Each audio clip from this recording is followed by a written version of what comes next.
Most people think I control my life through my phone. The truth is your life is controlled by your phone. We think that we're using it, but it's actually using us. Every person that I've ever said, have you ever done a digital detox? They say the same thing. They say, no, but I need to. And it is very difficult to hear the voice of God when every discretionary quiet moment in your life is filled with doom scrolling. The enemy comes to steal, kill, and destroy, Jesus said in John 10. I've come that you may have life. Well, the reality is the enemy is stealing our time, killing our joy, and destroying our relationships. And really, it's all through what has become a digital appendage. It's attached to us all the time. 92% of Americans have a smartphone. So general population, 5 to 7 hours a day. Teenagers, 7 to 9 hours a day screen time. What is that doing to people?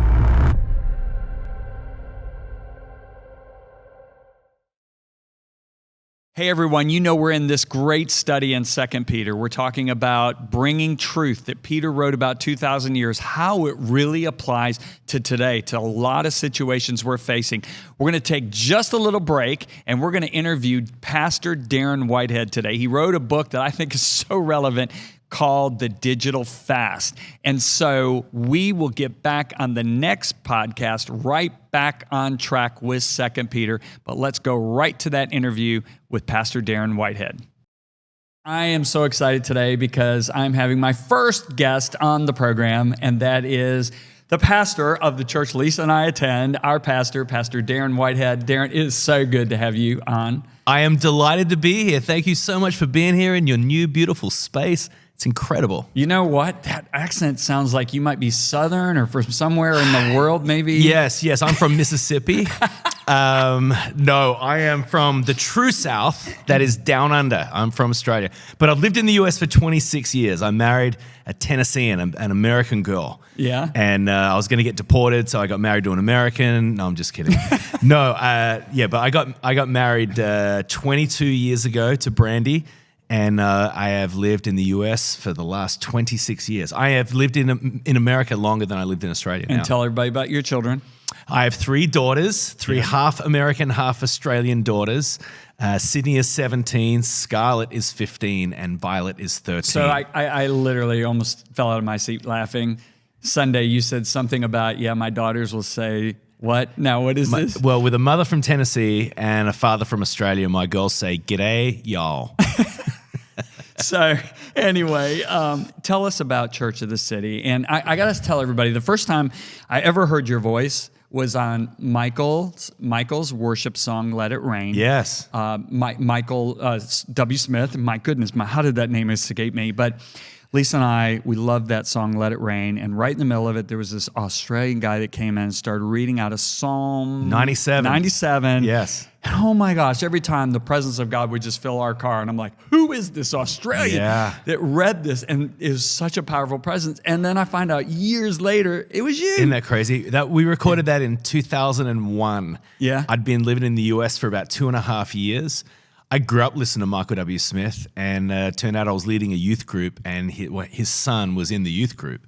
So that's how I met him, and we became friends, and he asked me to come and do something, come read something, pray, whatever, in the middle of this song. And so I felt like I should read Psalm 97, and we recorded that in Florida. And then that album, this is back when CDs were really the thing, but that CD released on September 11, 2001. I did not know that. Yeah, that's when it came out. Wow. So the first time I met Michael W. Smith was in the year 2000. Oh, is that right? And he was serving me cookies. What? Yeah. So his mother, it was the first book that I published with HarperCollins with Thomas Nelson. His mother was publishing her cookbook. Oh, Barbara. And so he comes out serving a recipe from her cookbook to all of us authors that were meeting there that day. It was actually quite funny. I thought, gosh, Michael, I never thought the first time I'd meet you would be serving me cookies. I thought it would be in some big, massive auditorium where I'd come hear you sing. You know, his parents, I've known them for as long as I've known Michael, and I did his dad's funeral And then his mum, Barbara, died just a couple of years ago, and I got to go by and see her before she passed. Wow. Very special people. Yeah, they are. Special family, special Yeah, people. yes. Okay, and now tell us about Church of the City. All right, so we planted Church of the City in 2013. Right here in Franklin, Right Tennessee. here in Franklin. We actually planted one church in East Nashville in the morning, and we planted in Franklin in the evening. So we planted 2 churches on the same day. Yep. And it's been a real ride, I tell you. So we planted these 2 churches, and then 2 years into our story, a church that I used to be the youth pastor in from 15 years earlier, John Tyson and I were the youth pastors at the People's Church. Their pastor resigned, retired, transitioned out of that role. And the elders came to me and they said, would you be interested in merging our churches together? And I thought, that sounds very difficult. I don't know if I really want to do that. And Brandy and I prayed about it. We had a fleece of a number of really specific things. And not only were these things that the elders would have to agree to, these were things that I was never going to tell them they needed to agree to. These were things that they had to suggest. And it was things like changing the name of the church and adopting our mission and vision and values and all of these different things, which I was never going to suggest. And then we prayed about it. And then the next day, one of the elders said, you know what we need to do? And he just mentioned all of the things that were on our secret list. And we just knew, okay, we are going to have to walk this path. And it's been remarkable, John, like the way that God has prospered and blessed. Wow. It's been, we were talking, we started on Easter Sunday, right? And I think we had about 200 people on Easter Sunday. And this past Easter, we had 22,000 people. And so God is kind of 100x. That's remarkable. Like what has happened in these last 11 years now. But I think the thing that's so remarkable to me is, Paul said when a man and a woman are joined together and become one, he said this is a great mystery. Mm-hmm. Only God can do that, right? Mm-hmm. Yeah. When you put 2 churches together with 2 different DNAs, only God can join them together That's right. and make them one. And that's why I think you were quite wise to say, God, all these conditions need to be met, and it needs to be so miraculous to me that I know it's the right thing to do. And now look at the fruit of it. That's right. Just 10 years later. Yeah. That's remarkable when you think about it. There's definitely been many, many moments throughout this last decade where it's just like God has opened a door that no man could have opened, no persuasive words, no influence. It's just a move of God. And no one can get credit for it. It's not clever leadership. It's not strategic thinking. It is just God opening a door. Yeah, but God has gifted you, and you are a very good leader. And I want to say that as somebody that watches from the outside or is a part of the church, you are a phenomenal leader, and your team reflects you so well. And so I just want to thank you for the way you've served our entire community. It's been remarkable. Well, thank you for saying that. You wrote a book, and this book really has my interests. You just recently put, and I'll tell everybody the name of the book after I ask the question, but you just recently put your entire church on a digital fast. Yes. And saw some remarkable outcomes. Yes. And that's why you wrote it in a book. Let's talk about it. Why would you choose to write an entire book on something that you put your church through? Yeah, so we take the first 21 days of the year and have a season of prayer and fasting. And fasting is probably the most neglected spiritual practice of the ancient world. And, people don't want to fast. It's uncomfortable and you get hungry. And so we call our entire church to fast and to really seek the heart of God. And some people in doing that are going, you know what I'm going to do? I'm going to fast from social media. And I think that's cool, but that's different from biblical fasting. So I don't want to dilute what biblical fasting actually is. But I'm really intrigued by the other idea too. So what I said to the church is this year, we're going to do a fast like we have the previous years. We're going to be fasting from food, and we're going to have an increased focus on seeking the kingdom and seeking the heart of God for this brand new year. But we want to also consider doing a digital fast later in the year. So if you want to sort of opt out from food and you want to stay off of your phone, look, you can do that, but we're going to do that together as an entire church later in the year. Now, I'd never done it before. I had never known of a church that had done it before, but we experimented with it last year for the first time in the month of May. And I started reading a bunch of books. I started studying what social psychologists are saying about this. Clearly, these smartphones have seeped their way into our lives.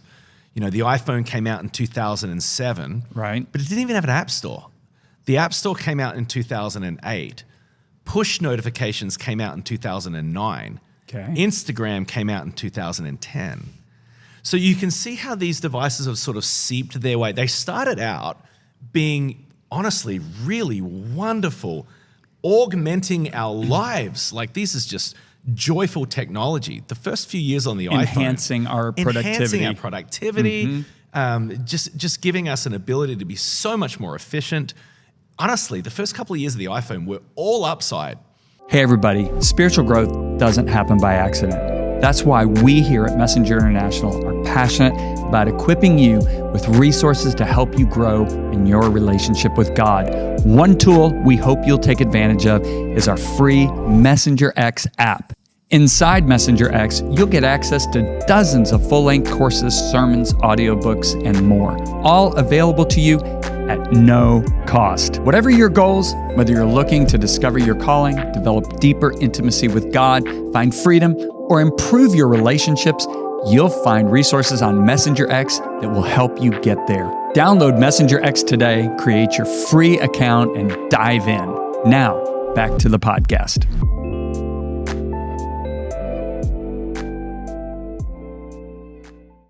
Fast forward that 16, 17 years. Almost everyone has this sense of dread about how much they are consuming media on their smartphones.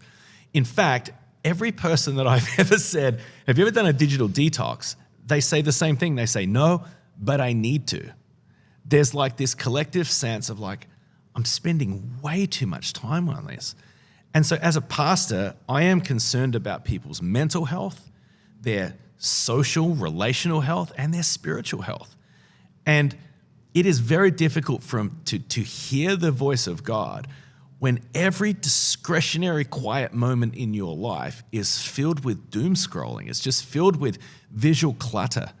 It's like the enemy comes to steal, kill, and destroy, Jesus said in John 10. And I've come that you may have life.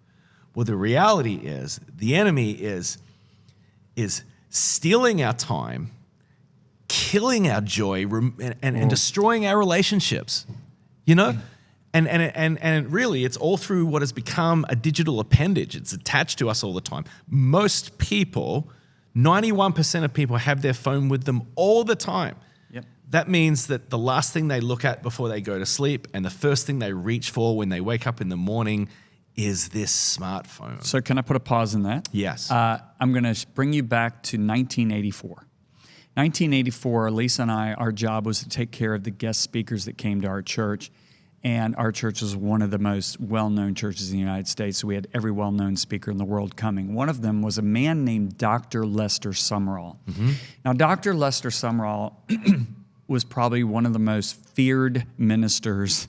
Like, remember when Samuel came to town, everybody trembled? Yeah. When Dr. Sumrall came to town, everybody trembled. Well, for some reason, he just loved me. Now, you got to remember, I'm in my mid-20s. Everyone loves you, John. No. I wish that's not true. So anyway, he just said to me one day, he said, because he was coming in a couple times a year, he said, I want to have breakfast with you and your wife tomorrow morning. I said, sure, Dr. Sumrall. So we went to the hotel and we went down to the restaurant, and he's sitting there and he says to Lisa, because Lisa at that time was working for Elizabeth Arden Makeup Company and she's a rep for 8 states. He goes, Lisa, you want to know what I would have done if I wasn't in ministry? She goes, what? He goes, I would have been a perfumer. And he goes, I got the nose for it. And Lisa and I are like, oh my gosh. So he really opened up with us that breakfast. And at that breakfast, he said, God has shown me things that are going to happen in the future. And he said, one of the things that God's shown me is I see a day coming when people are going to hold a box in their hand and their life is going to be run by that little box in their hand. Stop it. This is 1984. We didn't even have cell phones. We didn't have flip phones. We didn't have anything. Wow. Okay. And we thought, oh, bless his heart, he's off his rocker. He's missed it, But yet, do you know what they just did? I think it was either Time Magazine or one of the major universities just did a poll. Over 164 million Americans. So we're talking about over 50% of the Americans' population. Their number one thing they deal with is anxiety. Yeah. Why anxiety? Because of everything they're getting out of here. This is running their life. The anxiety is what's running their life. Okay, I wanted to put a pause on that because I want everybody to hear how important what you're saying is and why I really am excited about you being on this program. So continue. Yeah, well, so the latest research has found the general population of Americans, so 92% of Americans have a smartphone. So general population, 5 to 7 hours a day. Teenagers, 7 to 9 hours a day screen time. That's crazy. I mean, 9-hour day. People don't even want to work 8 hours. But go ahead. It's bonkers. 9 hours a day. 9 hours a day. You got to ask yourself, what is that doing to people? What is it doing to their social intelligence? What is it doing to their comparison?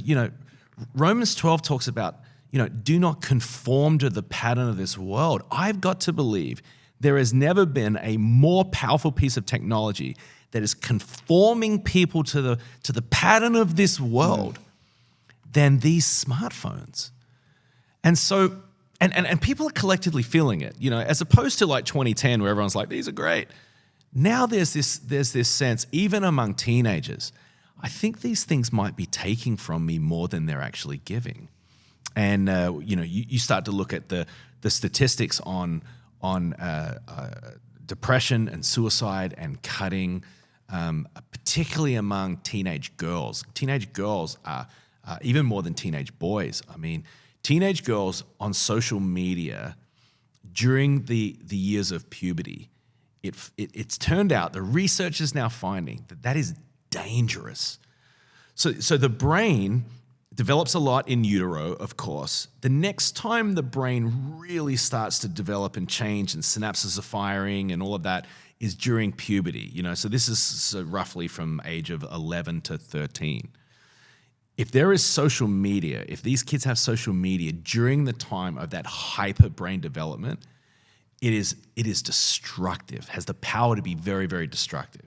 And Instagram is actually the worst, the research shows, because you got these young girls who are looking, it's so superficial, right? You're looking at bodies and makeup and people's value has been reduced to their external appearance. Yeah. And that they are projecting a highlight reel of their lives, which is not real and photoshopped. And they're comparing that with what they know of their own lives. And they're filled with insecurity and inferiority. And they have this, what is now known as obsessive comparison disorder. And it is wreaking havoc. And that is why suicide rate is up 2.5 times now. It's really, really But it's quite not devastating. just teenage girls. I had a pastor. Okay, there was 2 lead pastors that committed suicide a couple years ago. Yeah. And I had a lead pastor who has over 5,000 people in his church say to me, John, I feel the pressure. And he said, where it's coming from is my screens, the Instagram. He said, because I'm seeing what everybody else is doing and I feel like I'm so far behind. Yeah. But anyway, it's not just but the fact about the fresh firing of the brain between 11 and 13, that's remarkable. Yes. Because that's when they're really getting in deep. Yes. But keep going. Okay, so what we decided is, what would it look like if we actually went on a journey together as a church? So social scientists call the problem with smartphones a collective action problem. What that means is that everyone knows that these devices are having a detrimental impact on our mental health, but no one wants to individually step away from it all because they're going to get left out of everything. A kid's going to show up at school, everyone's going to be laughing about it in joke, and they're going to be the only ones that didn't know about it because they're the only ones that are not on a platform of some sort. Mm-hmm. So people know that this is problematic, and yet no one individually wants to step back from it for fear of missing out. So what we decided to do as a church is we thought, well, what if we all go on a journey together? What if grandparents, parents, teenagers, what if teenagers' friend group, what if their small group is all doing this together? Instead of one person saying, I'm going to step back from my digital consumption, instead of them doing it by themselves, all their friends are doing it too. And so we decided to, and I got a lot of this from a collection of different sources on what would it look like to do a digital fast. I'm not suggesting that someone takes a hammer and smashes their smartphone, right? This is not you have a smartphone or you don't. It is looking at the apps on your phone through the lens of distraction versus utility. Not all apps are equal, right? Right. You don't open the calculator app on your phone and play with it for 45 minutes, right? Right. So you got to think about what are the distraction apps. So the distraction apps typically are social media, they are news, they are games, they are video apps like YouTube. And if your job will allow it, take email off your phone as well. Because these are the wormholes that are on your phone, right? These are the apps that you look at when you pull up at the lights and you're waiting in traffic and you grab your phone and you start doom scrolling on something, right? The goal would be remove all of those apps for a 40-day period and reduce your phone down to a utility device. Utility is making phone calls, texting people, using your GPS, using your calendar. These are all of the things that assist your life without distracting your life. Correct. So we want to reduce distraction, and then we also want to reduce attraction if we can. And one of the ways to do that is you grayscale your phone. And so you can remove all the color from your phone, and it just becomes a black and white device. And you're deliberately trying to make it less enticing for yourself, to numb yourself, to steal all your distraction, right? And so when I do that, what flies through my mind, John, over and over again throughout the day is the world is in color.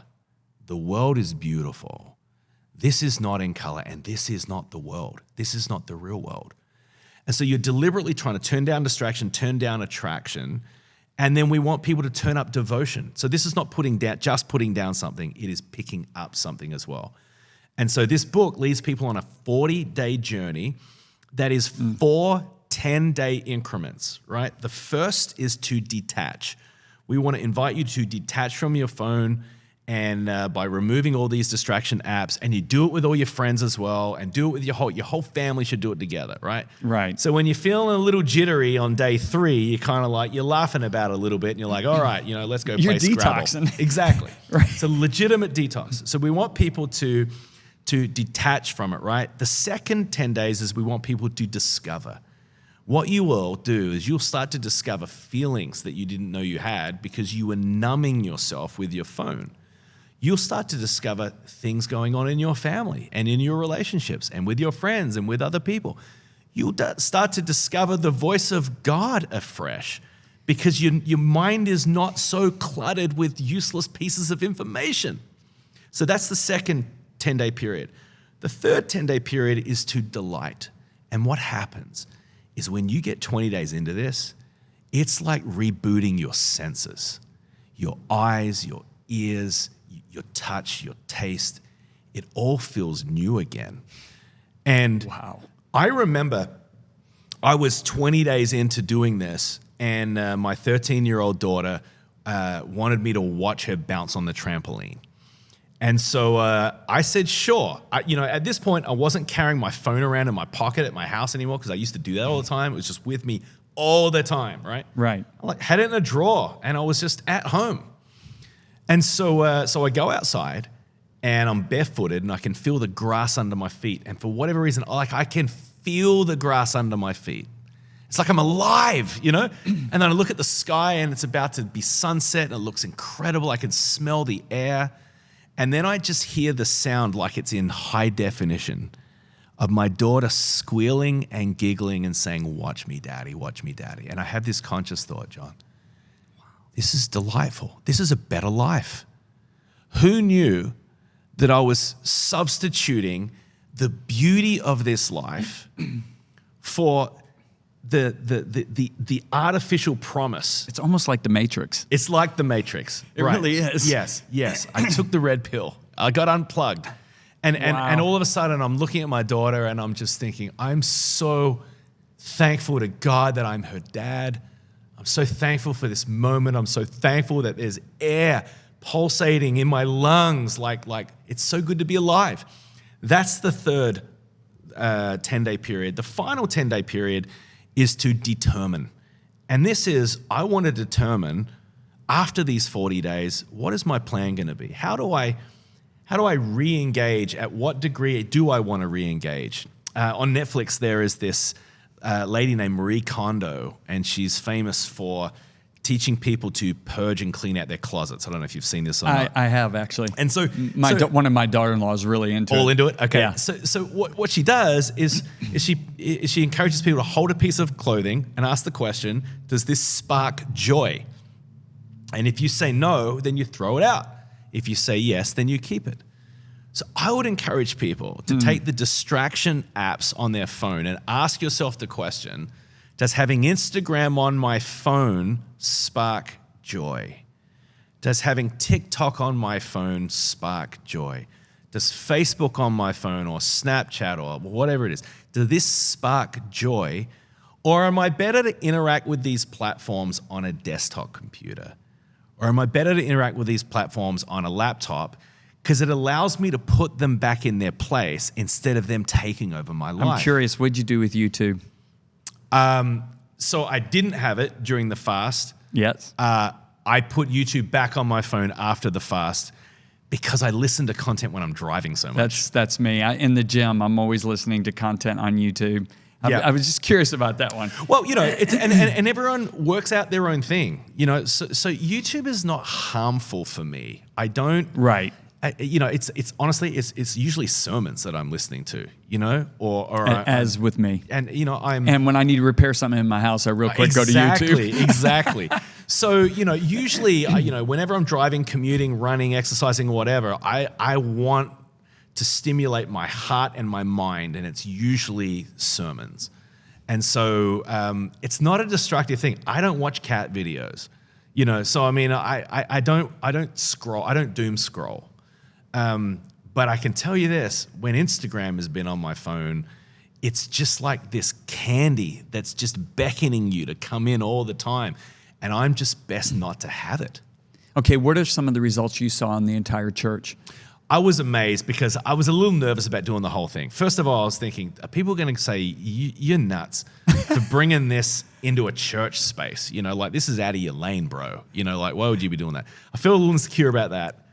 I felt like some people were like, just teach the Bible, dude. So I was hesitant about that. I was also a little worried that people weren't even going to do it because they were like, my smartphone's my whole life. I don't want to give it up. I don't want to give up social media. I was a little nervous they wouldn't do it. What I found is that most people want to do a fast, want to do a detox at some point. They just need a leader. They just need someone to give need them a leader. They're like, here's the date. All right, so here's when we're going to do it. Okay, so detach, discover. Let me do it. The next one is discover. The next one. No, wait a minute. Third is discover, isn't it? No. Detach, discover, delight, determine. What are some of the stories I love the story you just gave about feeling the grass, the air. What are some of the stories, one or two, that just really touched your heart that you heard from church members on discover? So discover, what I hear largely is parents of teenagers, and it's the funny thing when we are attached to these screens, it's often the things that we don't even know about. It's your teenage daughter who's walking through the room and she's weeping, but you didn't see that she was weeping. And so because you're watching something that means infinitely less than the fact that your daughter is upset and something is on her heart, right? Yeah. And so I heard many, many stories of that. I heard many stories of parents, particularly in the discover phase, parents going, you know what? It is very easy for me to look at my teenagers and say, you need to get off your phones. But I'm realizing that I'm the one that has been modeling this. And they have essentially been mimicking my behavior. I have been modeling it. It's like the 3 M's you hear sometimes. I've been modeling this. They've been mimicking me. And then I get mad at them. And it's sort of the height of hypocrisy. I realize that I'm the one that has a problem. And my children are simply copying what I do. That's what I discovered when all of a sudden I didn't have these anymore. So I wrote about this in one of the books that I wrote. It's called A Heart Ablaze. And the opening chapter, I shared how I was at a church in a particular city in North Carolina. And it's not a massive city like Charlotte or Raleigh, but it's a big city. And I was at the end. I'd done like a weekend for them. And the Spirit of God spoke to my heart and said, there's been a ceiling for churches in this city that no church can grow past 2,000. Wow.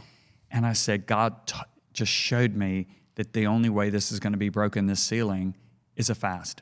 Wow. And I said, but it's not a food fast. I said, it's a digital fast. No kidding. I literally said I said TVs, because TVs back in those days.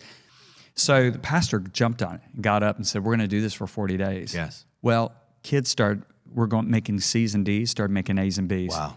Fathers started reuniting with their family. Marriages started getting healed. And they had a move of God, and that church doubled in size within the next 2 years. Wow. They went to 4,000 people. Wow.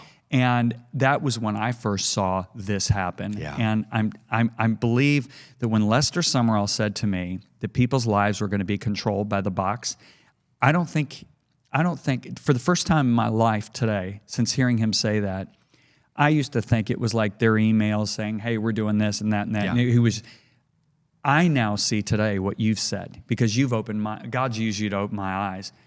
Their lives are going to be controlled, not in a good way, in a bad way. Yes. And I don't think he alluded it being good, but it's a much worse way by the fears, anxieties that it's putting in people's lives. When you look at the 164 million people, the number of thing, and I think about what Jesus said, men's hearts are going to fail them for what's coming on the earth.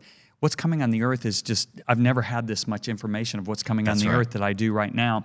And I used to think, people are going to die of heart attacks because they see what's coming. No, your heart, you're supposed to guard with all diligence, because out of it flow the forces of life. That's right. So men's hearts are going to fail them. It's not a heart attack. It means now your life center is shut down in you. Right. And that's what the enemy wants for the church. Yeah, I think most people, like sort of to your point, most people think I control my life through my phone. But the truth is your life is controlled by your phone. You know, we think that we're using it, but it's actually using us. Okay, this is so important. And I just can't even tell you how honored I am that we get to share this with our listeners. Darren, where can people get this book? So you can get it at Amazon. Okay.